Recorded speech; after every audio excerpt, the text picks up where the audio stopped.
Līdz brīdim, kad ēdamzālē pie galdiem sēdīsies pusdienotāji, atlikušas vien pārdesmit minūtes. Šodien pusdienās skābu kāpostu zupa un rīsu krems. Satrauktās ārstu runas par bērniem neveselīgu pārtiku Džūkstas skolā nav aktuāls, jo pusdienu gatavošanai jau sen tiek izmantot tikai tādi produkti, kurus saimnieces var pagatavot pašas. Bez sāls un cukura pavisam gan nevarot iztikt. Ēdienu gatavojot, ir jālieto mazliet cukurs un sāls, jo galīgi negaršīgu ēdienu jau bērni neēdīs. Ir bērni, kuri prasa un saka, ka tā kā pa maz un vajadzētu, bet ir, ka vienkārši pietiek. Ko jūs dariet, ja prasa, dodiet? Nē, nedodam. Jāiztiek kā ir.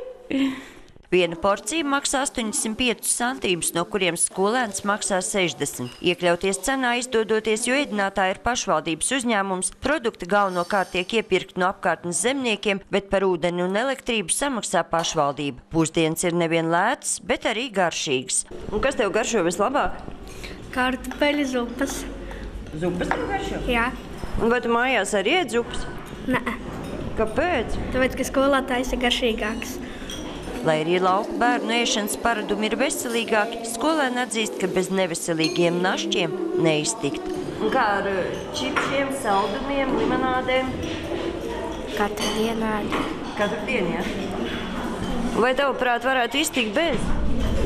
Var, vienu dienu var iztikt. Un cik bieži jūs ejat uz savu veikalu pēc čipsiem, cepumiem un visām citām lietām? Praktiski katru dienu tā.